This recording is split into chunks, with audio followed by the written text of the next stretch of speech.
Hello friends, welcome again on my channel education tutorials.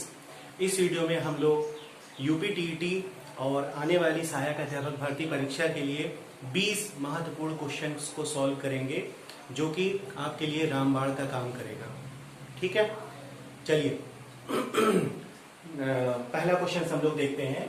पहला question है आपका कि आयत की चौड़ाई, एक आयत की लंबाई में 25% की वृद्धि कर दी जाती है, उसकी चौड़ाई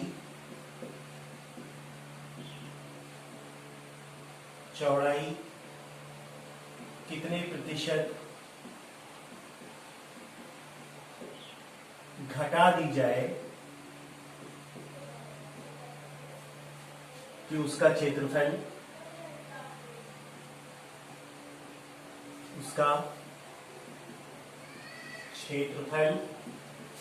एक समान रहे। ठीक है दोस्तों, ये क्वेश्चन है आपका। इस क्वेश्चन को सॉल्व करने के लिए देखिए, लिखा है कि आयत की लंबाई में 25% वृद्धि कर दिया जा रहा है और ये कहा जा रहा है कि उसकी चौड़ाई में कितने प्रतिशत कमी कर दी जाए। तो देखिए, इस तरह के क्वेश्चंस को सॉल्व करना, जहां पे कह रहा है एक चीज बढ़ गई और दूसरी चीज घटे लेकिन वो समान रहे, ओवरऑल वो समान रहे। तो इस क्वेश्चन को सॉल्व करने का एक सूत्र होता है, इसको आप नोट डाउन कर लीजिएगा, x upon 100 plus x into 100। देखिए ये सूत्र है, ठीक है। यहां पर सूत्र जो है वो आपका 100 प्लस x लगा हुआ है। अगर ये वृद्धि हो रही है, अगर ये कमी हो रही है, तो यहाँ पर 100 माइनस x हो जाएगा। ठीक है, तो इस तरीके से इस क्वेश्चन में रखेंगे। x की जगह पे क्या रखेंगे, जो प्रतिशत वृद्धि हुई है वो आपका 25 है, और यहाँ पर 100 प्लस जो भी प्रतिशत वृद्धि हो रही है उसको लिखिए और गुणे में 100। ठीक है, यहाँ पर हो जाएगा 25 और ये 100 और प्लस 25 मिलकर 125 इंटू 100। इसको काट दीजिए, ये 5 बार में गया, 5 से चला गया 20%। तो इस तरीके से इस पहला क्वेश्चन जो है ये आपका सॉल्व हो जाएगा। चलिए अगले क्वेश्चन पे आ जाइए। ठीक है, अगला क्वेश्चन है आपका,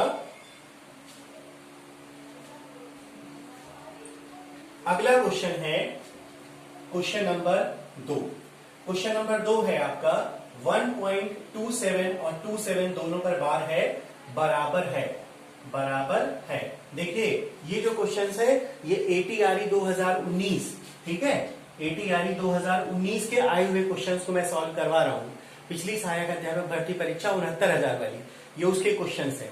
ठीक है, और भी महत्वपूर्ण क्वेश्चंस मैंने कलेक्ट किए हुए, उनको मैं सॉल्व करवाऊंगा।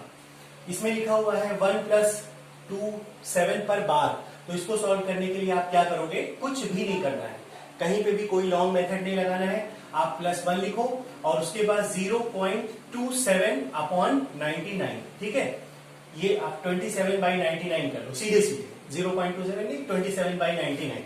अगर ये 2 नंबर लिखा है तो अपॉन में 99 लेकर के जाओ। ठीक है, अब यहाँ पे ये करो, 99 में 1 से मल्टीप्लाई करो, 27 उसमें जोड़ लो, 9 7 16, 9 2 11 1 12, 126/99। ठीक है, अब इसको काटो, 3 3 9, 3 3 9, 3 4 12, 3 2 6, फिर काट लो, यहाँ पर 11 और यहाँ पर 3 1 3, 3 4 12, यानी इसका आंसर आ जाएगा 14/11। ठीक है, तो इसका ऑप्शन जो दिया गया है, ऑप्शन नंबर सी जो है वो करेक्ट माना जाएगा। ठीक, ऑप्शन के हिसाब से ऑप्शन नंबर सी करेक्ट माना जाएगा। तो इस तरीके से सेकंड नंबर का क्वेश्चन आपका सॉल्व कर लिया जाएगा। ठीक है, चलिए अगले क्वेश्चन पे आ जाइए। Question number 3। क्वेश्चन नंबर 3 है क्वेश्चन नंबर आपका 3 है, यहां से मैं लगवा रहा हूं, एक धन चक्रवृद्धि ब्याज की दर से 15 वर्षों में 2 गुना हो जा रहा है। 15 वर्षों में 2 गुना हो जाता है। तो ये ज्ञात करना है कि 8 गुना कितने वर्षों में हो जाएगा। ठीक है, तो यह 8 गुना कितने वर्षों में होगा। देखो इस क्वेश्चन को सॉल्व करने के लिए एक बहुत ही छोटी सी बढ़िया सी ट्रिक हम आपको बता दे रहे हैं। ठीक है, इस क्वेश्चन की छोटी सी ट्रिक है। ट्रिक क्या है? T into M. देखो T इंटू एम क्या है? T फॉर टाइम, और M क्या है आपका? M आपका जैसे देखो यहाँ पे कहा जा रहा है ना 8 गुना, तो इसको 8 लिख लो। 8 को 2 की पावर में देखो कि कितनी बार में ये जा रहा है, तो कितनी पावर में 8 आएगा। तो जाहिर सी बात है यहाँ पर 8 जो है वो 2 की पावर 3 में आएगा। 2 टू जा 4, 4 टू जा 8 होता है ना। तो यहाँ पर पावर 3 जो है वो m को रिप्रेजेंट कर रहा है। मतलब आप क्या करोगे, यहाँ पर t जो है वो 15 लिखोगे और m की जगह पर ये जो पावर 3 है ना इसको लिख लो। ठीक है, तो यहाँ पर आपका 45 इयर्स आपका उत्तर हो जाएगा। बहुत ही छोटा और वेरी शॉर्ट ट्रिक मैंने आपको बता दिया, आंसर हो जाएगा। इसके लिए बहुत लंबा आपको करने की जरूरत नहीं है। ठीक है, चलिए अगले क्वेश्चन पे आ जाइए। अगला क्वेश्चन है आपका क्वेश्चन नंबर 4। अगला क्वेश्चन है कि है यदि किसी संख्या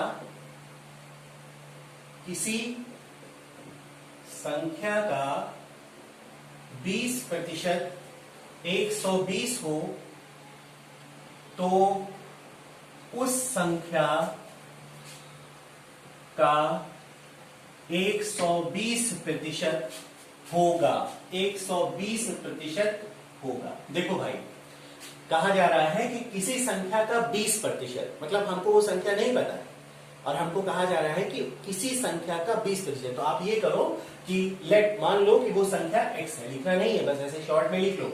अब उस संख्या का 20%, मतलब इस संख्या का 20% यानी 20/100 किसके बराबर है? 120 के बराबर है। ठीक है, यहां पे इसको सॉल्व कर लो। 0 से 0 काट गया, 2 से 1 काट लो 6, यानी आपका आ जाएगा, मतलब क्रॉस मल्टीप्लाई करोगे तो ये आ जाएगा 600। ठीक है, अब यहाँ पे कहा जा रहा है कि उस संख्या का 120%, मतलब इस संख्या का आपको 120% निकालना है। ठीक है, अब क्या करो, इस संख्या का मतलब 600 का 120% बराबर क्या हो जाएगा? काट लो, 12 छंग 72, 720। तो इस तरीके से आपका उत्तर क्या सही हो जाएगा? 720। ठीक है, चलिए अगले क्वेश्चन पे आ जाइए। अगला क्वेश्चन है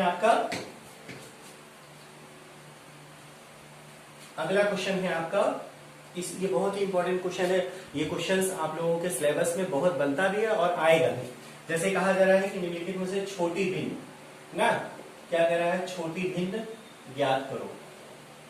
ये आपको निकालना है 6/11, 13/18 और 15/22, 19/36 और 5/6।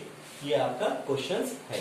ठीक है, इस तरह के क्वेश्चंस को सॉल्व करने के लिए क्या करो, देखो इस तरह के क्वेश्चंस को सॉल्व करने के लिए पहले ये जो चारों पांचों संख्याएं हैं, इन संख्याओं का आप पहले लासा ले लो। ठीक है, इन संख्याओं का पहले आप क्या करो? लासा ले लो, और लासा लेकर के इस क्वेश्चन को सॉल्व करो। इसका लासा क्या आ जाएगा? निकालो।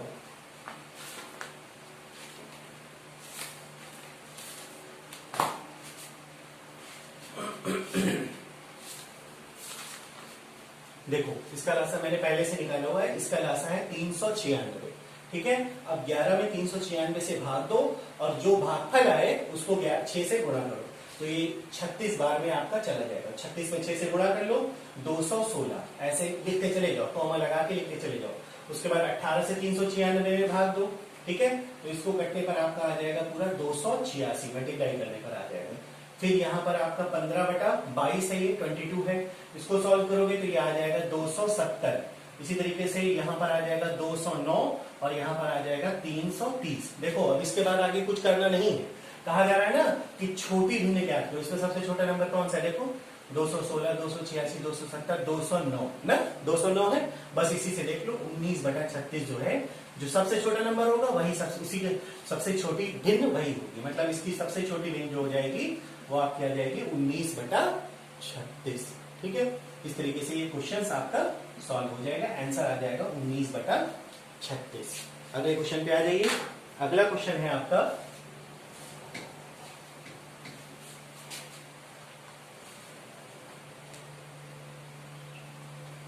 अगला क्वेश्चन है आपका कि हाँ, एक छोटा सा सूत्र मैं बता दे रहा हूं। ये क्वेश्चन है इसका केंद्रीय प्रवृत्ति की मापे का क्वेश्चन है कि जिसमें कहा जा रहा है केंद्रीय प्रवृत्ति के 3 माप आपका दिया गया है।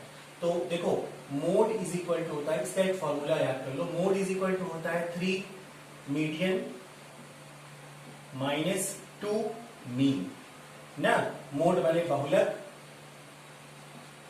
मीडियन माने माध्यिका और मीन माने माध्य, जिसको समांतर माध्य कहा जाता है। ठीक है, तो ATRE 2019 में जो ऑप्शन आपका दिया गया है वो आपका कुछ ऑप्शन इस तरीके से, करेक्ट जो ऑप्शन है वो है 3 माध्यिका बराबर बहुलक प्लस 2 माध्य, ये आपका दिया गया है। ये कैसे आया देखो, इसको मैं सॉल्व करवा दे रहा हूं।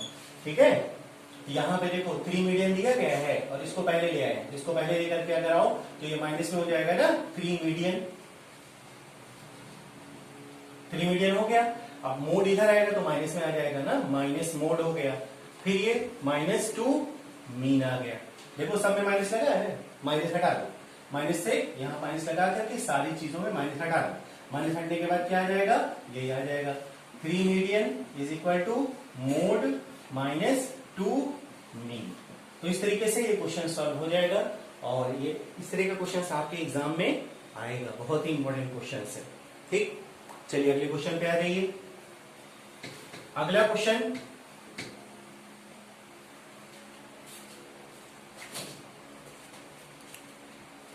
हाँ दोस्तों, अगला क्वेश्चन देखिए। अगला क्वेश्चन है आपका कि ऐसे एक ढेर सारे बॉक्सेस रूट्स बने हुए हैं। 8 लिखा हुआ है, फिर रूट के अंदर लिखा हुआ है 57 लिखा हुआ है, फिर रूट के अंदर 38 लिखा हुआ है, फिर रूट के अंदर 108 लिखा हुआ है, फिर 169 लिखा हुआ है। इस तरीके से क्वेश्चन है आपका। ठीक है, और कहा जा रहा है इसको सॉल्व करिए। ये इस तरह का क्वेश्चन आपके एग्जाम के पॉइंट ऑफ व्यू से इंपॉर्टेंट है। देखिए, इस क्वेश्चन को सॉल्व करने के लिए पहले कभी यहां से ना चलिएगा, इस क्वेश्चन को सॉल्व करने के लिए यहां से चलिए और इसको ओरल करने की कोशिश करो। ठीक है, देखो 169 का किस नंबर का स्क्वायर रूट है, 13। ठीक, 13 ले लिया। 13 मतलब ये खुल क्या आ गया 13। 13 अब उसमें 108 जोड़ दो ना, कितना आ गया 13 8 21, मतलब 108 की जगह कितना आ गया 121, 121 आ गया। 121 किसका स्क्वायर रूट है 11 का, मतलब यहां पर ये भी खुल गया। क्या आ गया 11 आ गया। अब इसको ले आओ, यहां पर भी रूट लगा हुआ है, यहां पर भी 11 लगा हुआ है। 11 में 38 जोड़ो कितना हो जाएगा 49, 49 जोड़ने पर कितना आ जाएगा स्क्वायर रूट 7, ये भी खुल गया। ये वाला जोड़ो, 7 में 7 64, 64 का 4 आ गया, नहीं 8 आ गया। 8 8 8 64 होता है। ठीक, 8 आ गया। फिर आप यहां से 8 और 8 जोड़ लो 16, 16 का स्क्वायर रूट, यहां पे 16 का स्क्वायर रूट 4, तो इसका फाइनल आंसर क्या आ जाना है 4। इस तरीके से क्वेश्चन को सॉल्व करो।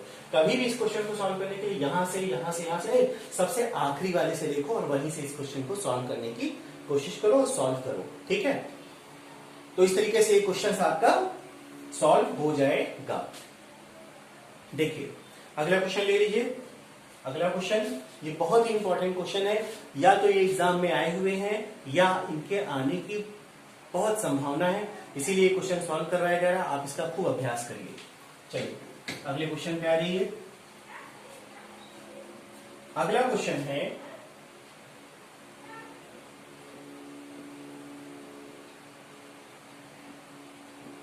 किसी वस्तु को रुपए 45 में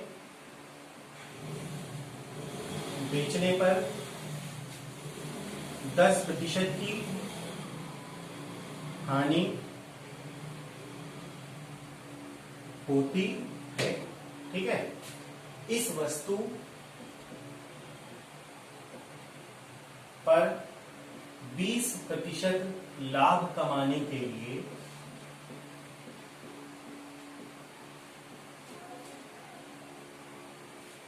विक्रय मूल्य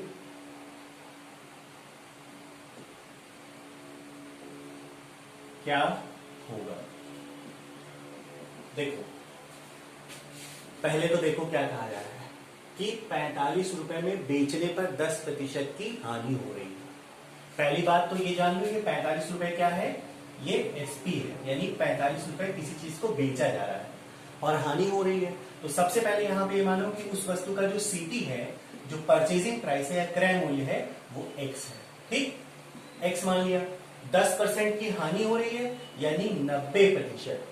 90%, एक्स का 90%, 10% तो हानि हो गई, तो 90% जो है वो किसके बराबर हो जाएगा, इसके बराबर ना, हो गया। अब देखो इसको काटो, 0 से 0 काट, तो 9 पंजे 45, यानी एक्स कितना आ गया, 50 रुपए, यानी सीपी आपका कितना आ गया, 50 रुपए आ गया। आगे कहा जा रहा है कि आपको 20% लाभ पर उसको बेचना है, 20% लाभ पर बेचना है। तो एसपी निकालने के लिए क्या करोगे बताओ, एसपी निकालने के लिए जो आपका सीपी है उसमें 100 प्लस, देखो यहां पे सीधे करो 100 और जितना परसेंट लाभ कमाना है उसको 20%, ठीक है, और बटे में 100, यहां पर हो गया 50 गुणे 120 बटा 100, यहां पर आ गया, कटने के बाद आपका 60 रुपए के लिए आपका आंसर हो जाएगा। ठीक है, तो इस तरीके से ये क्वेश्चन आपका सॉल्व हो जाएगा, इस तरीके से ये क्वेश्चन आपका सॉल्व हो जाएगा। चलिए अगले क्वेश्चन पे आ जाइए।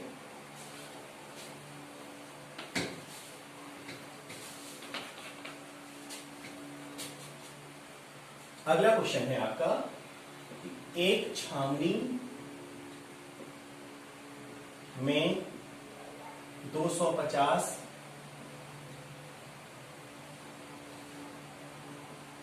सिपाहियों के लिए 60 दिन का भोजन था। ठीक है, 25 दिन के पश्चात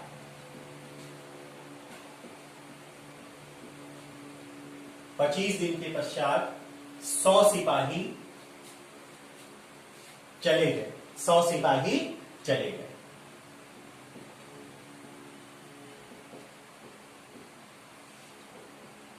चलेगा, ठीक, शेष भोजन कितने दिन चलेगा।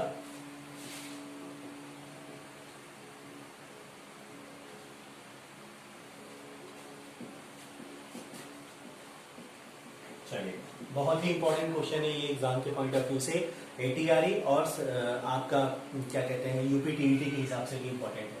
देखिए सबसे पहले तो आपके पास कितने सिपाही थे, 250 सिपाही थे ना, ये आपको पता है अच्छे से कि 250 सिपाही थे। ठीक, और उनके लिए कितने दिन का भोजन था, 60 दिन का भोजन था। क्यों, ठीक है, उसके बाद क्या कह रहा है कि 25 दिन के पश्चात, 25 दिन के बाद, मतलब कि 250 लोगों ने 25 दिन तक तो खाया पूरा का पूरा, उनका पूरा हो गया। ठीक, और उसके बाद कितने दिन का भोजन बचा, 60 में से 25 घटाइए, 10 में से 5 गए 5, 5 में से 2 गए 3, मतलब 250 सिपाहियों के लिए आपका 35 दिन का भोजन अभी और है। मतलब 25 दिन का भोजन तो उन्होंने खा लिया, ठीक है, हाँ 25 दिन का तो भोजन उन्होंने खा लिया, अब 35 दिन का भोजन और था ना, लेकिन ये कहा जा रहा है कि 100 सिपाही चले गए, 100 सिपाही चले गए। तो देखो इस तरह का क्वेश्चन को कैसे सॉल्व किया जाता है। अब आपको इस 60 दिन से कोई मतलब नहीं है, आपको 35 डेज लेना है। 60 दिन तो गया ना, बीच का वाला खा लिया, खत्म हो गया। देखो इसका एक फॉर्मूला है, m1 into d1 is equal to m2 into d2, इसको याद कर लो। पहले देखो 250 सिपाहियों के लिए कितने दिन का भोजन था, 60 मत लिखना, 35 दिन का भोजन था, वो तो खा लिया उन्होंने 25 दिन का। लेकिन इस सिपाही में 100 सिपाही चले गए, तो 150 में 100 घटा दो, कितना बचेगा बताओ, 150 ना, 150 सिपाहियों के लिए कितने दिन का भोजन, x दिन का भोजन हो गया। अब आप क्या करो, इनका मल्टीप्लाई करो और इसका मल्टीप्लाई करो, मतलब 150 गुणे x बराबर 250 गुणे 35, x बराबर 250 गुणे 35 बराबर 150। काट लो, 5 से काटो, 5 तिया 15 और 5 सते 35, ठीक है, और आपका हो जाएगा 5 तिया 15, 5 सते 35, और आपका आ जाएगा 7 पंजे 35 के 5, हाथ से लेंगे 3, 7 दूनी 14, 3 17, ठीक है, 3 से काटो, 3 पचे 15। आपका ऑप्शन देखो, ऑप्शन के हिसाब से इसको सॉल्व करो। आपका हो जाएगा 175, 3 पचे 15 और 2 17 ना, 3 अट्ठे 24। तो आपका ऑप्शन हो जाएगा 58, यहाँ एक आएगा 58.1513 डेज। इसका ऑप्शन जो है यही आंसर करेक्ट हो जाएगा। ठीक है दोस्तों, तो इस तरीके से अगर ये आपको चीजें समझ में आई हो और बोर्ड पे पढ़ाना भी समझ में आया हो तो आप लोग वीडियोस को लाइक कर लीजिएगा, शेयर कर लीजिएगा। अभी इसकी एक सीरीज और आएगी, इसमें 20 क्वेश्चंस हम लगभग आपको सॉल्व करवा देंगे। 20 से ज्यादा क्वेश्चंस है, रामबाण सीरीज है ये गणित के लिए। और अगर आपको वीडियो पसंद आता है तो आप लोग चैनल को सब्सक्राइब कर लीजिएगा, लाइक कर लीजिएगा और दोस्तों में शेयर कर लीजिएगा। Thank you.